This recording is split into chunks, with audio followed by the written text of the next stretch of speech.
संभोग से समाधि की ओर। हेलो दोस्तों, आज हम ओशो के एक विचार पर चर्चा करेंगे कि कैसे एक मनुष्य के जीवन के सारे बहुमूल्य पल एक एक कर गंवा बैठता है और अंत में जब पता चलता है तो उसके पास कुछ भी नहीं बचता है सिवाय पछताने को। तो दोस्तों, चलिए हम पढ़कर सुनाते हैं कि इस कहानी को इसलिए अंत तक जरूर देखें। एक सुबह अभी सूरज भी नहीं निकला था और एक मांझी नदी के किनारे पहुंच गया था। उसका पैर किसी चीज से टकरा गया। झुककर उसने देखा पत्थरों से भरा हुआ एक झोला पड़ा था। उसने अपना जाल किनारे पर रख दिया। वह सुबह सूरज के उगने की प्रतीक्षा करने लगा। सूरज उग आए, वो अपना जाल फेंके और मछलियां पकड़े। वो झोला जो पड़ा हुआ मिल गया था, उसमें पत्थर थे। वह एक एक पत्थर निकालकर शांत नदी में फेंकने लगा।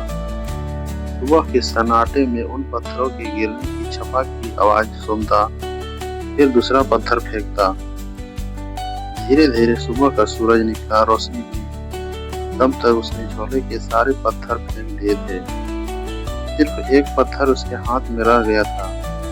सूरज की रोशनी में देखते ही जैसे उसके हृदय की धड़कन बंद हो गई, सांस रुक गई।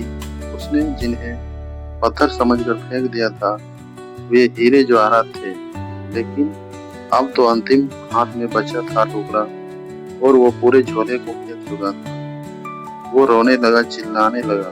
इतनी संपदा उसे मिल गई थी कि अनंत जन्मों के लिए काफी थी, लेकिन अंधेरे में अनजान अपरिचित उसने उस सारी संपदा को पत्थर समझकर फेंक दिया था। लेकिन फिर भी वह मछुआरा भाग्यशाली था, क्योंकि अंतिम पत्थर फेंकने के पहले सूरज निकल आया था और उसे दिखाई पड़ गया था कि उसके हाथ में हीरा है। साधारणतः सभी लोग इतने सौभाग्यशाली नहीं होते हैं।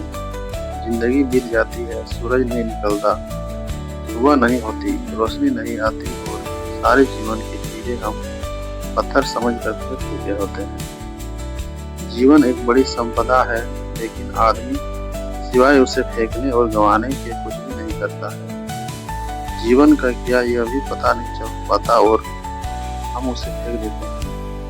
जीवन में क्या छिपा था, कौन से राज, कौन सा रहस्य, कौन सा स्वर्ग, कौन सा आनंद, कौन सी मुक्ति, उसका कोई भी अनुभव नहीं हो पाता और जीवन हमारे हाथ से रिक्त हो जाता है।